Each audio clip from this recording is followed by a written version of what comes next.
Welcome back, friends. Welcome back to Solutions Watch. I'm James Corbett of CorbettReport.com. And yes, here on Solutions Watch, where week after week after week after week, I am here in this exploration with you, looking at ways that we can improve ourselves and hopefully the world, week by week and little by little.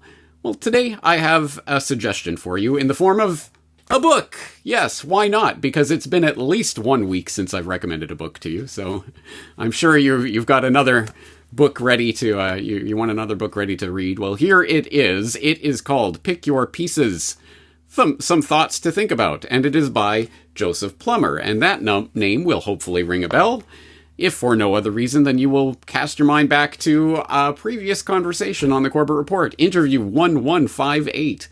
Joe Plummer Teaches Tragedy and Hope 101, where we discussed Joseph Plummer's book at that time, Tragedy and Hope 101, and its exploration of Carol Quigley's work.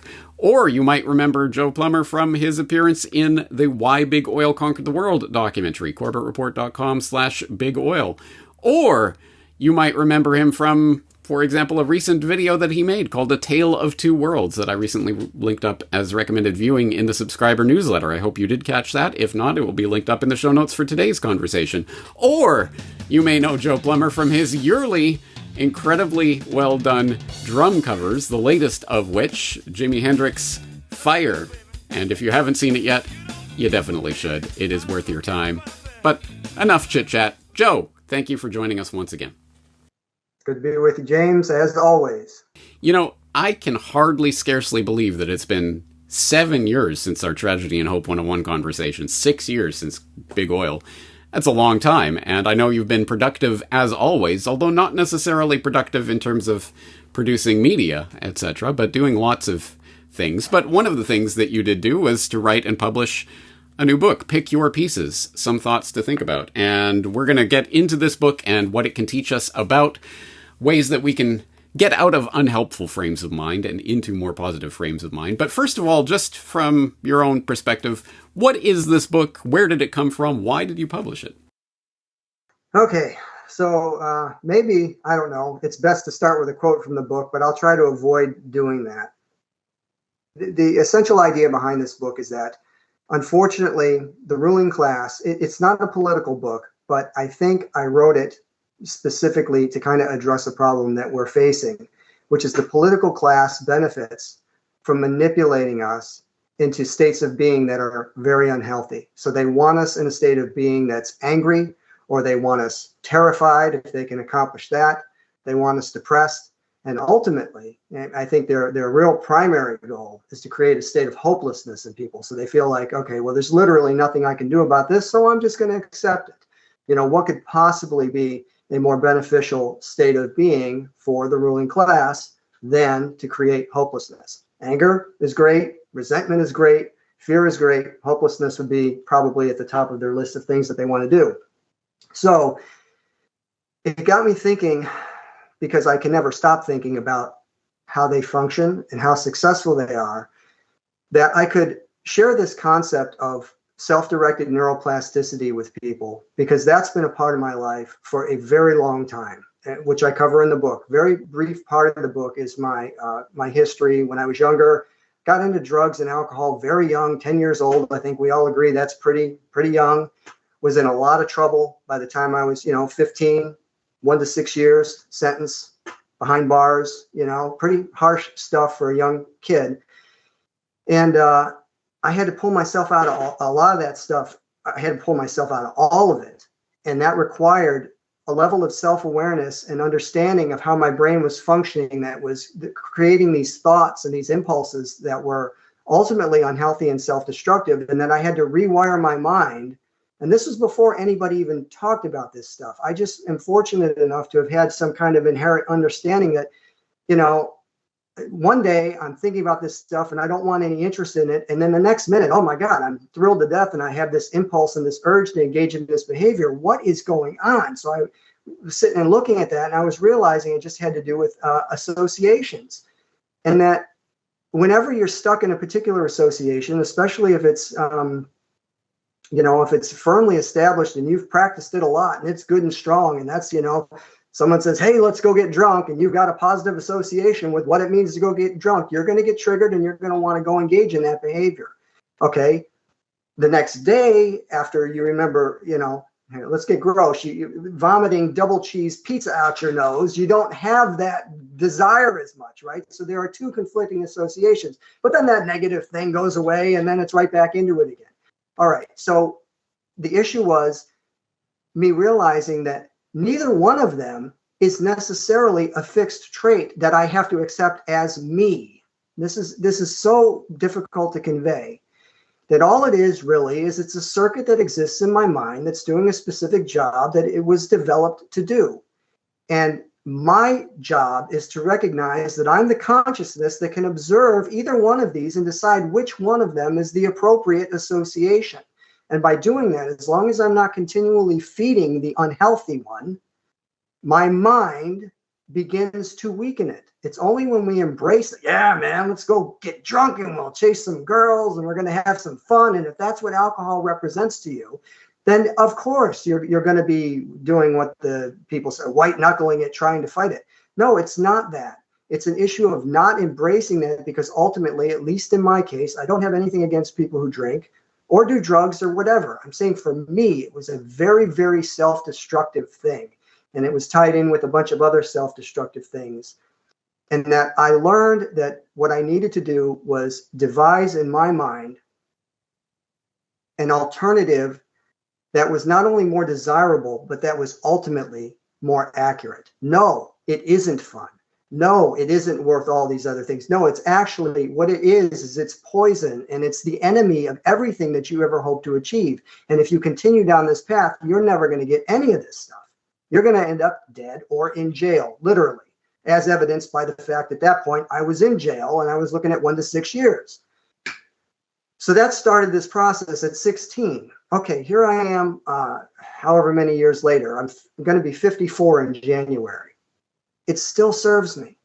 I mean, this concept, I mean, it never ends. It never ends, this idea that there are so many things that are just in there that we don't have the self-awareness to recognize, and then suddenly they'll come up. And if we've developed this concept in our mind that we need this observer that keeps an eye on our reactions, because that's really what notifies you, whether or not something healthy or unhealthy is going on inside of you.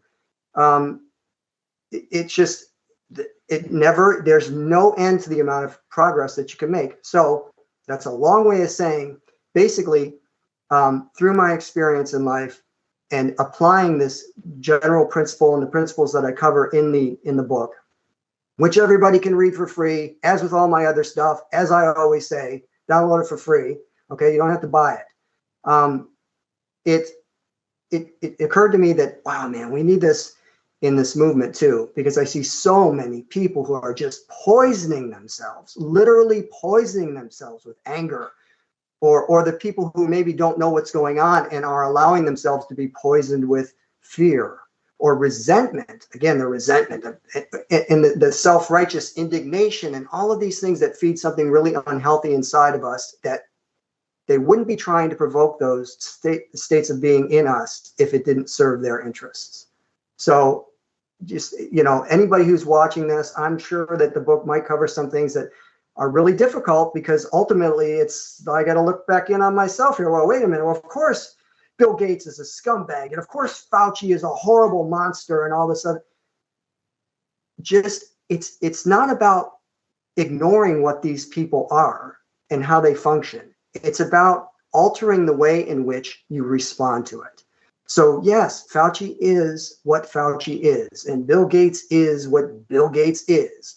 They exist, and they represent something in society that we view as unacceptable. That's enough. That's enough. We don't have to poison ourselves with unhealthy energy. We just have to, in fact, I would argue that we're a lot better off and we have a lot more energy to apply in a productive way if we don't poison ourselves with that unhealthy energy. So that's the answer to your question. That's what prompted this book.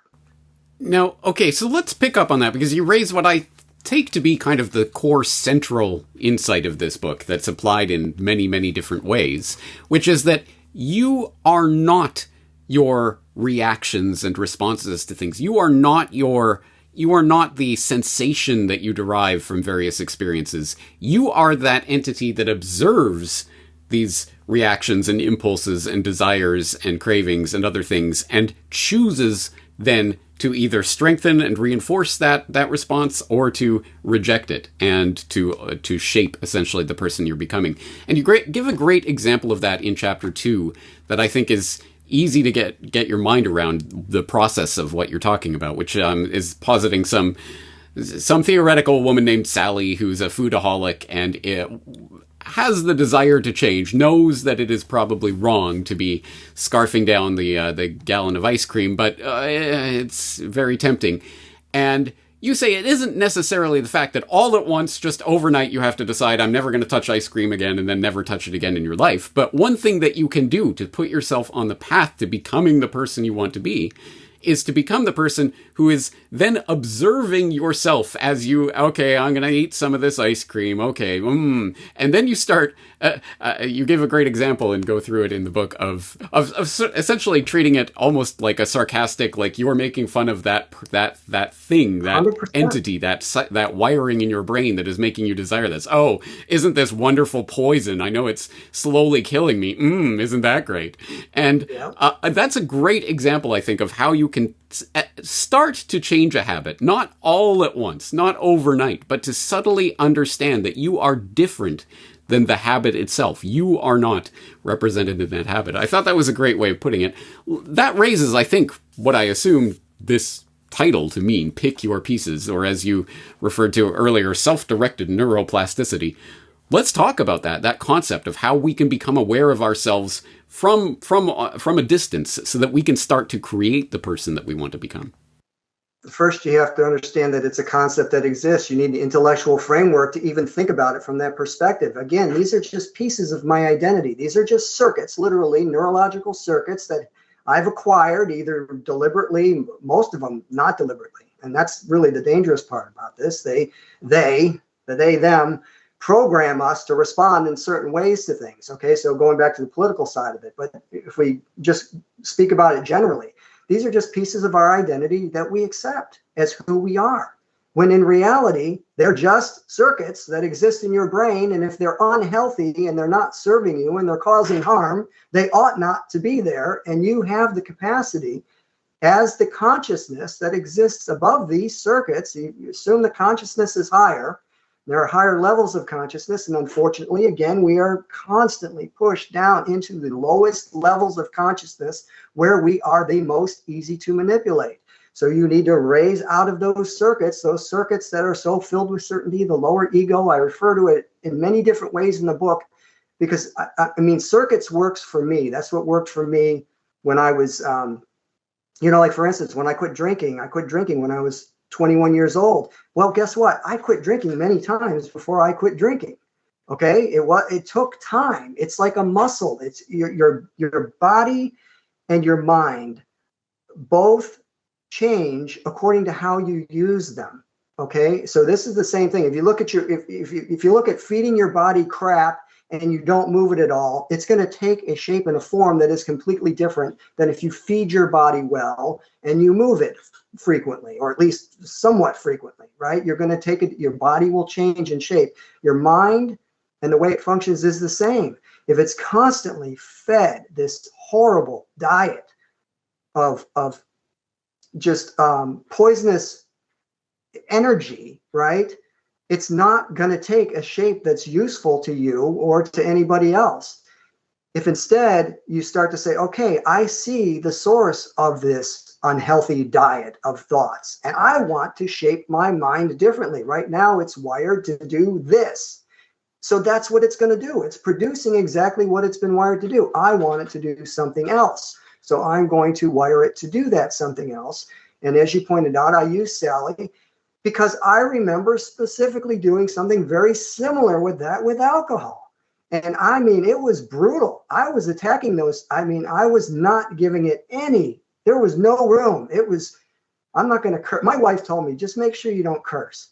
Okay, so I tend to curse, but man, there was some cursing going on whenever those impulses and those thoughts would pop back up again, because man, I'm not having it. not having it. No, bullshit.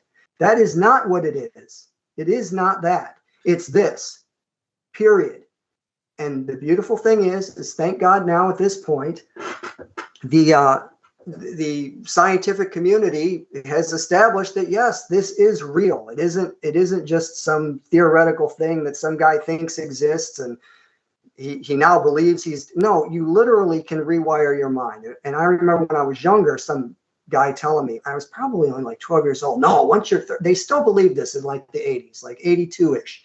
No, man, once you're 30, you can't change anything. And I mean, they sincerely believe that. I remember even then thinking to myself, that's the most ridiculous thing I've ever heard of. So somebody loses their job at 30 and then they can't learn how to do another job. I mean, I was trying to, I think I actually presented that and he didn't have an answer because he was just repeating something he heard.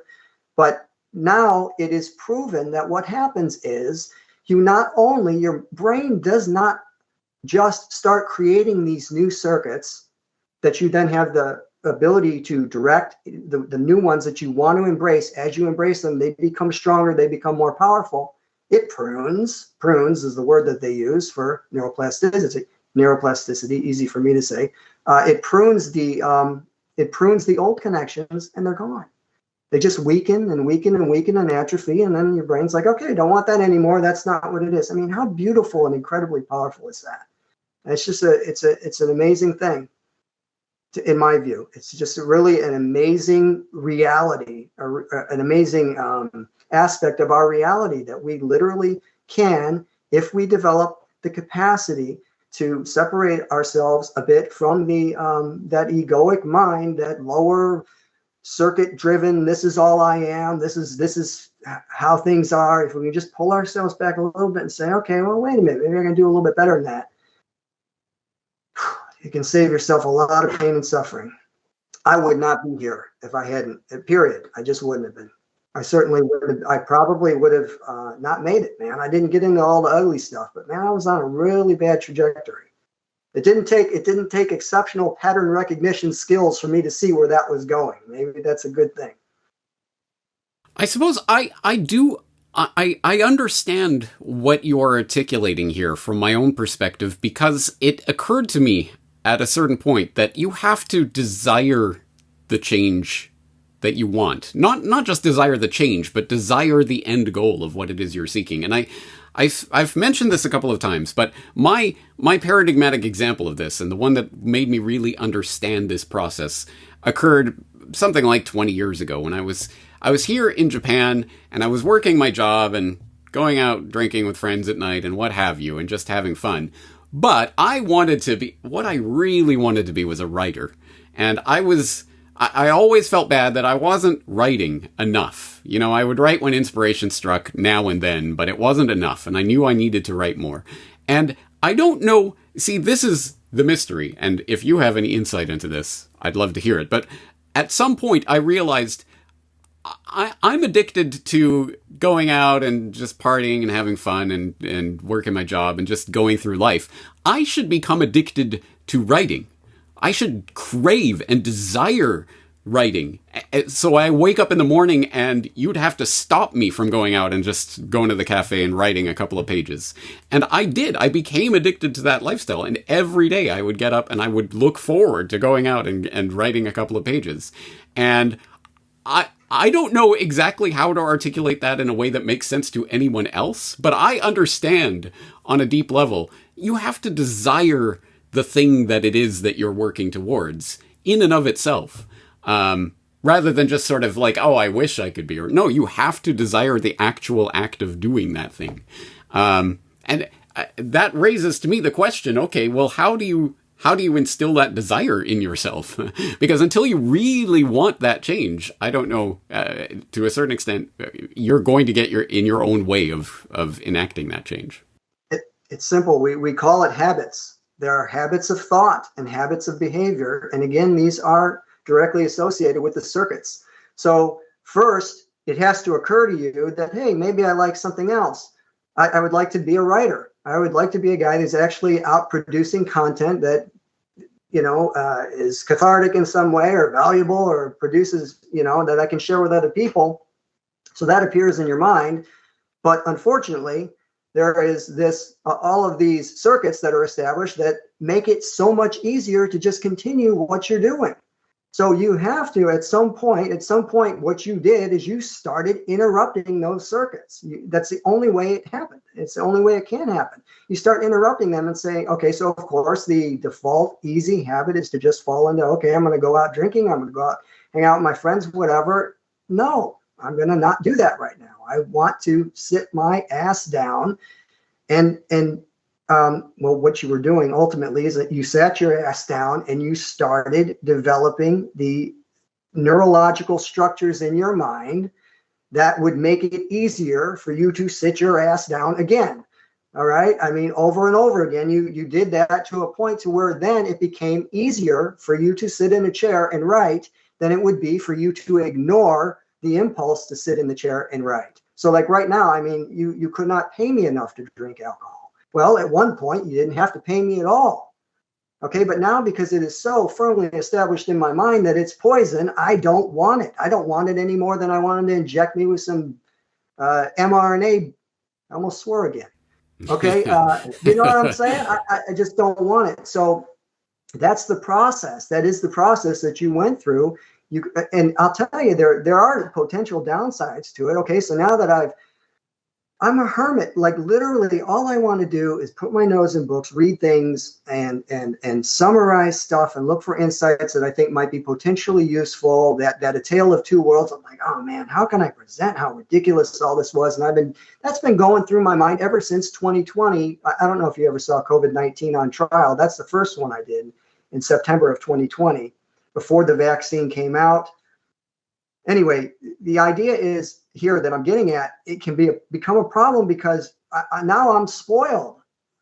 It's harder for me to pull myself away to play my drums. You know, like I was telling you before we started recording, I put my drums in my office so I will look at them more often because I know that it is healthy for me. I know that spiritually and creatively and just energetically, music is awesome.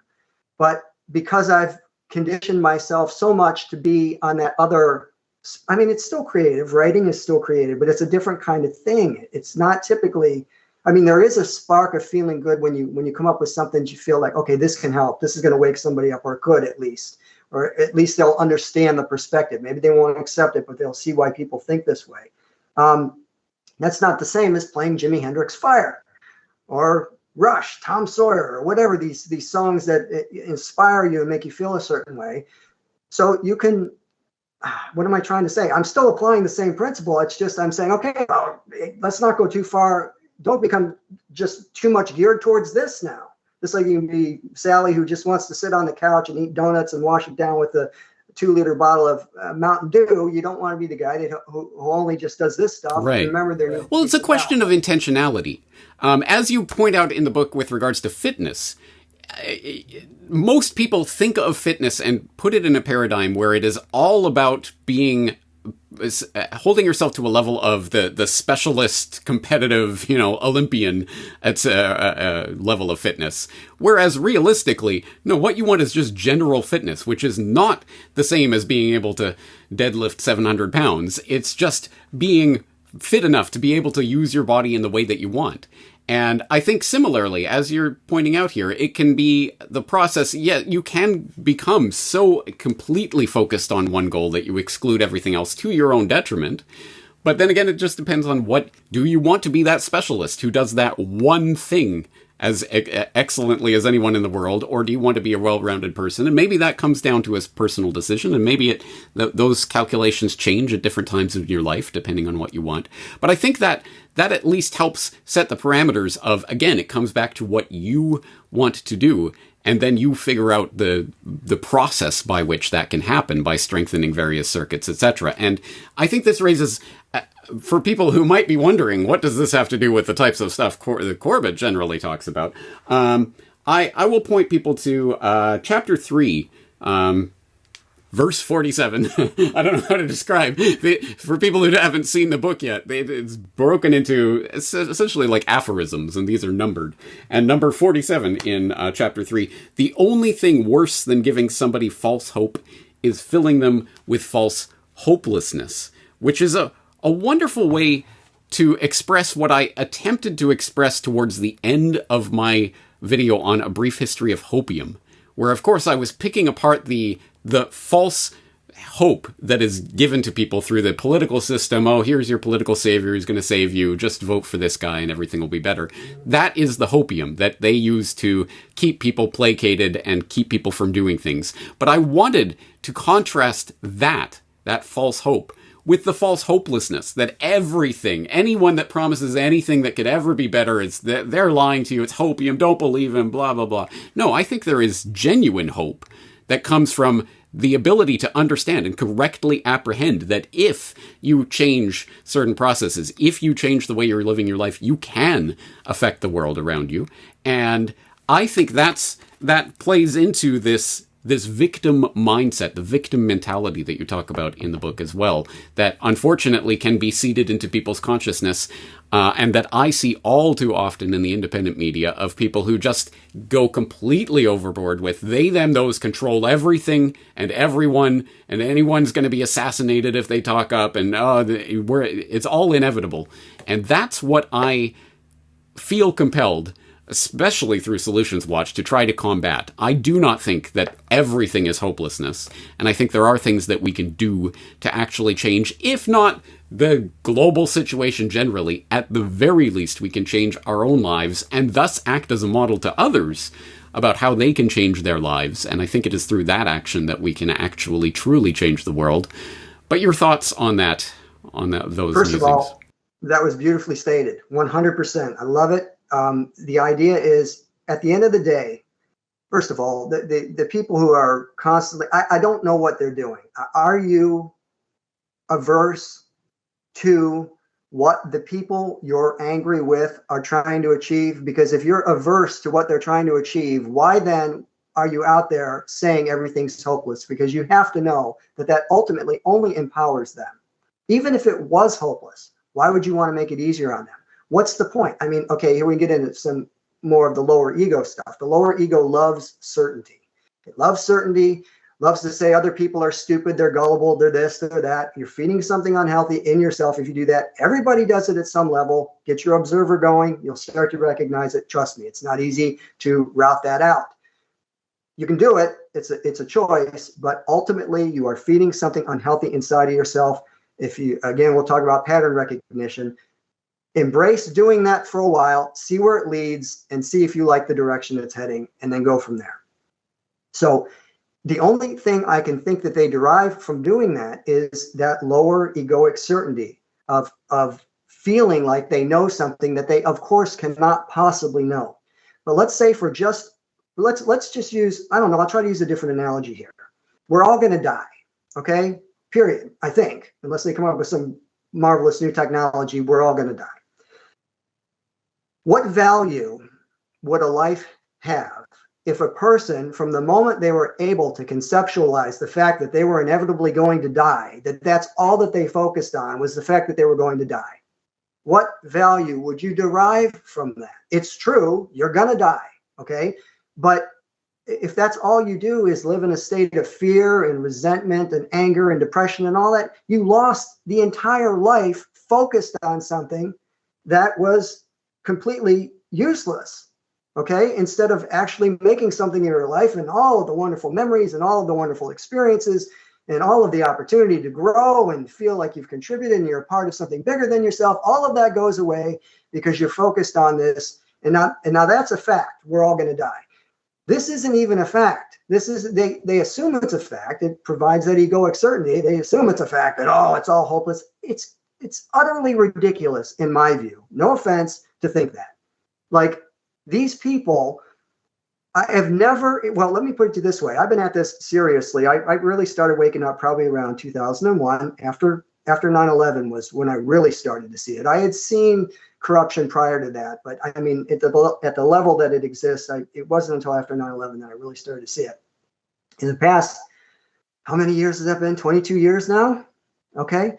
In the past 22 years, I have never seen the thing that they rely on more than anything, which is the illusion of their legitimacy at a lower level. I've never seen it. They have never been, they have more technology now, and they have more ways to try to control things. But at the same time, the one thing that everything they do depends on, this illusion of their legitimacy, is weaker than it's ever been. And then we also have technologies that are emerging. You know, the second thing that they rely on 100% is the monetary system, their ability to fund this army of, I'm not going to call them idiots, this army of human beings that for a paycheck are willing to serve them, right? We have these emerging decentralized parallel systems in money, in media, in education, in medicine, even like during COVID, where people are like, okay, screw this. I have to go online. I want ivermectin. I go online. I find a way to order it.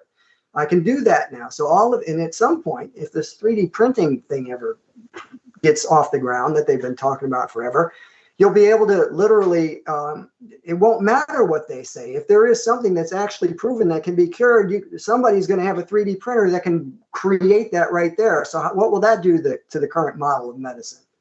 So we'll assume decentralized emerging parallel systems in money, in media, in medicine, definitely in education, in agriculture, in energy. All of these things are happening and coming online right now. They did not monopolize all of these things for no reason. They monopolized them because those are levers of power that they need to control. So if they can't control it, they won't be able to control these decentralized ones. What do they have to rely on at that point? So I don't know if that inspires the people who are convinced that it's all doom and gloom, that clearly it is not. We have never been in a better position than we are now. They would have pushed that COVID thing, as disheartening as that was. At the end, it turned, because I could not believe how easy it was for them to convince everybody that we were facing an apocalyptic threat, when the actual numbers, if they would just divide the number of deaths by the number of people on the planet, they would have been able to easily understand that that is insane to think that anybody's risk of death, even in the most vulnerable groups, had gone up by any significant amount. I mean, even among the most vulnerable, if you divided the 1.5 million by the 450 million in that age group, you're talking about 1/3 of 1% increase in that age, in that demographic. 1/3 of 1%, that isn't everybody's going to die. 5.5% die in that age group every year. 5.5, so you go from 5.5% to 5.8%, everything has to be scrapped, turn the world upside down. It's all about protecting you, right? Give me a break. Are you kidding me? It's absolutely insane. It was clearly, they were, if you would have asked the normal person, what percentage of the population, okay, so we'll say in 2019, less than 1% of the Earth's population died. In 2020, when COVID hit, before there was a vaccine, what do you think that percentage went up to? How many people do you think would have said like 5%? It probably killed 5% of the population. Because even 5% doesn't sound that bad. Doesn't sound like an apocalypse. It's terrible. How many of them would have said less than 1%? Like literally almost exactly the same number that it always is. It went from, 0.75 of 1% to 0.76 or 0.77 of 1%. Or among the most vulnerable, the 70 over, it went from 5.5%, 25 million die in that age group every year, 25 million, no COVID. And it's not an apocalypse. Now, all of a sudden, it goes up by just 1/3%, and it goes to 26.5 million, and then the whole world needs to be shut down. I'm kind of going off on a tangent. Right. But it goes to show that the framing and perception of things like this are manipulated for reasons of getting people specifically to change things that they otherwise would not change. And that's even if you believe their phony baloney made-up deaths statistics that were pointed out by Denny Roncourt and others. I mean, clearly. I think the point I was trying to make was that towards the end, even the most ardent people stopped getting boosted. Even the people who were taken in the most. I mean, how many millions of people were woken up? Do you think that they wouldn't have pushed their 100% biometric security? You've got to be vaccinated to get your authentication thing so you can buy. They would have done all of that if they felt that they could have got away with it, and they couldn't get away with it. And so that to me is a sign that They overplayed their hand. They woke a lot of people up, and I think we're in a better position now. I wish it wouldn't have gone as far as it did, but I feel like we're in a better position now. So regarding the people who think it's all hopeless, I just don't see it that way. But that's based on my own observation over the past 20 plus years and watching what's going on and right before us.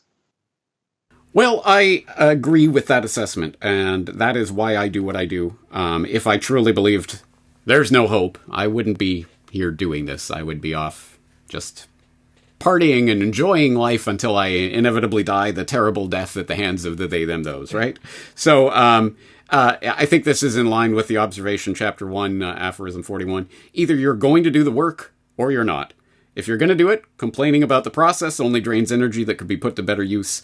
And if you're not going to do it, well, then you've got nothing to complain about. So I think that kind of is what it boils down to. All right, so if you think it's inevitable, the conspirators are just going to have their way and everything, well, okay, then you've got nothing to complain about. Just go live your life and die and wait for the inevitable end. But for those of us who are making efforts to change our lives and thereby hopefully start the chain reaction that changes the world, well, leave us to our fun.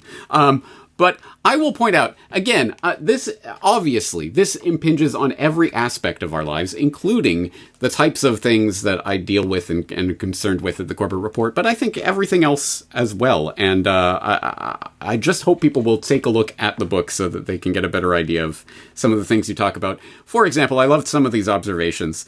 Chapter 1, number 15, it's better to be laughed at for trying than to be accepted for not. Sure, absolutely. Or chapter 5, number 49, note to self, there will always be unreasonable people. If you can't come to terms with that, you might just be one of them. I love that. It's a great turn of phrase. It is an interesting book in the way that it is written aphoristically. It's not generally constructed in paragraphs that lead into bigger arguments that are connected one to another. It's just these sort of short, sharp observations. How and why did it come to you to write this book in this manner?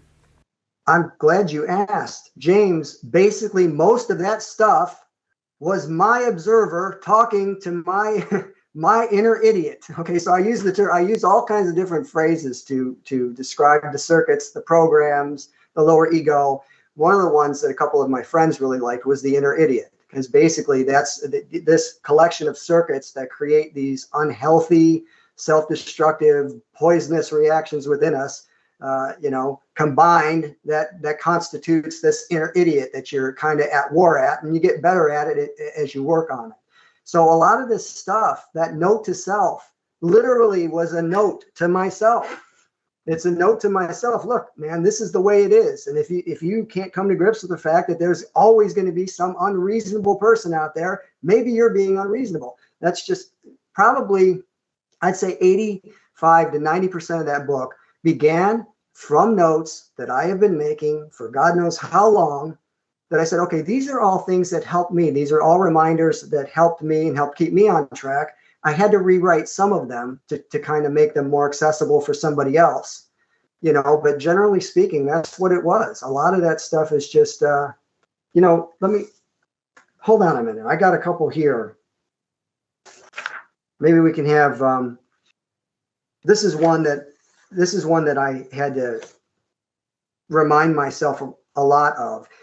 If you don't train your brain, it will behave like a reactionary idiot. Your first thought/response to daily provocations is rarely the best, and it's never the only option that you can choose from. Develop better responses, and you'll eliminate an enormous amount of unnecessary suffering from your life. So just now, you read that, and it's like, okay, yeah, I kind of get it, but then apply it. Like think of the people who had never heard of Joe Biden. Okay, they'd never heard of Joe Biden before. They didn't know who he was, and now just the word Joe Biden makes them lose their mind. They are so filled with hatred. They are so filled with, my God, he's such an idiot. And all of that is not helping them at all. It's not helping them be more productive. It's just burning. Same thing with Trump. Let's say Trump. Think of the Trump derangement syndrome is real. So think of people who all they have to do is see the name. Before, there was no circuit in their brain about Donald Trump. It didn't exist. And then it was created, and now it's there. And literally the media, just like with Pavlov's dogs, can trigger them in a moment effortlessly whenever they want and keep them in that state all day long, all week long, all month long, all year long. And that's what they do. So at some point you have to say, wait a minute, man, what is going on here? Am I really going to like live like this? And it could be any headline, any topic, any name, any person, whatever it is. When you really start digging into something like that, do I want to be a reactionary idiot? Do I want to live my life as this person that doesn't have control over how I respond to the outside world? Like, I do not get to choose how other people think and behave, but I do get to choose how I respond to them. It's like literally the only thing I get to choose. So am I going to make that choice, or am I just going to be jerked around like a fool? So that would be an example of something when I was really getting into this stuff, realizing like, man, this is some really heavy, ugly stuff, but I'm responding in a way that isn't hurting the people that's doing it. I'm responding in a way that's hurting me. So I got to stop doing that. And like I said, it's one note, realization, insight after another of that came about after years of being in this space. And hopefully, other people who are in this space will be able to derive some value from that stuff. That's the goal. I think they will. And the best part about this is, like all of your books, it is, of course, available as an honest-to-God real paper book that you can purchase, but it's also available on joeplummer.com completely for free, which, correct me if I'm wrong, all of your books are available in that form as well. Talk about that, because that's not something most people will do. I am most interested in affecting change. So, I described this to somebody a while back. I would rather, if I had a choice of reaching 1 million people, and I'm going to use these numbers just arbitrarily. If I had a choice of reaching 1 million people with information that I felt was valuable and only selling 100,000 books total over my lifetime or whatever it is, versus selling 200,000 books and losing 800,000 people, there is literally there isn't even a second of hesitation on which one I'd rather want. I mean, I derive the greatest pleasure or feeling of reward from feeling like, or hearing from people and from feeling like that this is actually helping to affect the change that I feel like that's what I'm supposed to be doing. Now, would I be thrilled to death if Joe Rogan starts talking about Tragedy and Hope 101? I mean, it's not that I don't want people to have physical copies. I think it's important because they can literally turn this stuff off and make it disappear. I do provide PDFs though, so you can download a PDF and you can have so it's not just HTML. So if they shut my website down, you could still have a copy of it. But it's good to have physical copies, and it's not that I'm against that. And it's not that if Joe Rogan or somebody with a huge audience started talking about it and it sold 100,000 copies in a short period of time or whatever, that wouldn't be great. It's just that is not the primary motivation. Yes, I'd be happy. I don't know if we've ever discussed this. It was only because I made money back during the dot-com bubble that I was able to work for free for more than a decade, writing it and researching all this stuff. And I exhausted all that. And I was never resentful about it. I mean, I wound up going from living in a really nice house and driving really nice cars and having all kinds of stuff to losing. I'm not going to say losing. I invested all of that value in something else. And what I got in return for the nice cars and the nice house and all that other stuff were those books and that information. And that was a trade that I would make again today if I was offered it. That resonates so much with me, and investment, I think, is exactly the right word in that. I like to think I'm investing in the future of the world that I want to bring into creation for my children and leave behind for them by doing this work. And that's the one thing that I always encountered problems with people in the past. They never quite understood, wait, you do documentaries and things and you put them online for free? Yep. 100% totally free. Here it is. Here's my life's work. Take it. And hey, if you like, you can support it as well. And thankfully enough people do take me up on that offer. But it's exactly right. I know that if I had made the Big Oil documentary and Century of Enslavement and 9/11 War Games and all these documentaries and made them DVDs, then you can only get the DVD and I won't put it out online. One sliver of a fraction of a tenth of a percentage point of the number of people who have seen it would have seen it. And so, exactly. Absolutely, I want this out there. So I'm putting it out there, and I like to see the other people understand that. And hopefully, the idea is if we provide something that's genuinely valuable to people, they will want to support that work and to help support what we do. So I hope people will, if they have the resources, I hope they will purchase the physical copy. But there it is on your site as well, joeplummer.com. And of course, I'll be linking to that. And also, I understand you've been doing something interesting with an older book of yours, Dishonest Money. You've been giving out copies of that? Distributing, yeah. I set a goal. Oh God, it was probably only about a month and a half ago, and it was to distribute 1,000 free copies, physical copies of the book, and I'm at 975 right now. So if there are 25 people in the audience who really want a copy. Yeah, sure. Well, before that, I was selling them basically for just below the shipping cost. So that's still available too. Like if they want to cover the shipping, you get 5 copies for $5. If you want 10 copies, you get 10 copies for $10. That's at the website. And that makes me happy too. Because even if only 10% of the people who get their hands on it start digging into it, then look at it from this perspective. I know how good it makes me feel that you exist. Okay. And I imagine it makes you feel good to know that I and a bunch of other people that listen to your content exist.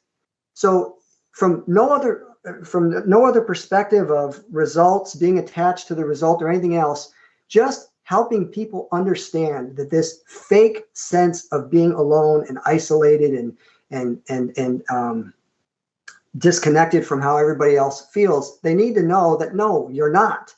So that makes me feel good too. So somebody is getting this book handed to them, and they're opening it up, and it's like, my God, this is fantastic. I didn't even know that there were people out here, like the people who are still sleeping, right? And they just feel like, okay, I don't feel like things are the way I'm being told they are.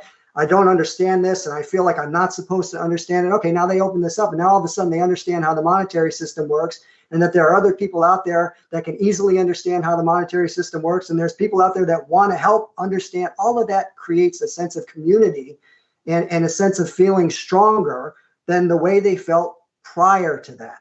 Prior, they just felt like, I don't get it, and I would like to understand it, but I don't know where to start, and none of my friends are interested in anything other than drinking beer and watching football. And so, yeah, from that perspective, I think that there's that element of it too, to just know. When you had Daniel Ganser on, man, I was so thrilled with where that interview went. In the end, I didn't expect for him to start talking about consciousness and start talking about purposes greater than yourself, and it was so sincere and so beautiful. Well, what is he touching on right there? He's making me feel like I'm not alone. Now, other people might not be able to relate to it, but man, it was good for me. It made me feel great. I was like, oh man, I wouldn't have expected this from an academic. It's good to know that this guy who is very, very detail and fact-based and all this other stuff has explored those areas in his mind. So yeah, it was great. Exactly right. Well, I think it comes down to fundamental motivations and inspirations. And I think you can either be motivated by anger and hatred and fear and resentment, and I don't want that, and I'm pushing back, or you can be motivated out of love. I want to create this. I want more of this in the world. And there is a definite difference in the mindset that produces that and then what is produced from those mindsets. And I think it shows. I think it shows when people pick up a book like this and really start to dive into it. I hope they will do so. But I think we'll leave this conversation here for today. There's obviously so much more to explore, but we could spend probably 100 hours exploring it and still only scratch the surface. At any rate, nothing will actually beat getting the book itself and actually reading through it. So I think we'll leave it there for today. But Joe Plummer, thank you so much for this. I really appreciate it. joeplummer.com. And I hope people will keep an eye out on Joe Plummer for future works and projects? Any books coming in the near future? Well, right now I'm actually working on the 15th anniversary to Dishonest Money. Okay. And then after that, I don't know. I saw your Tuttle twins. What's his name? I'm sorry. Connor Boyack. Yeah, Connor. I've been thinking for years about writing something that's at least teen friendly, a Tragedy and Hope 101 teen friendly version. That would be the easier project for me. The other project would be something that really just gets into everything. It gets into everything from eugenics, all the different levers of power that they control, and tries to summarize everything that I've covered up to this point. I talked about this a long time ago. We covered it in your documentary slightly, but I hadn't been able to really dig into it as deeply as I wanted to at that point. It was just kind of like touching it on a surface level to really show, like I've got a copy of Ecoscience over here, and that I would like to go through and really pull out some of those quotes where they're talking about putting sterilants in the water, and National Security Study Memorandum 200, where they said we got to reduce global fertility, and oh shucks, wouldn't you know, global fertility just started going down like this. Yeah. A lot to cover there. Yeah. And I think right now people are, I really believe more of them are open to the idea of looking at this stuff and realizing it's real. So yeah, the more difficult, if I really want to torture myself, that's probably a good year and a half. But we'll see. We'll see, buddy. I'll let you know for sure. Excellent. Well, I'm looking forward to whatever it is you come up with. In the meantime, joeplummer.com. I think we'll leave it there for today. Thank you so much for your time. It's great being with you, James, always.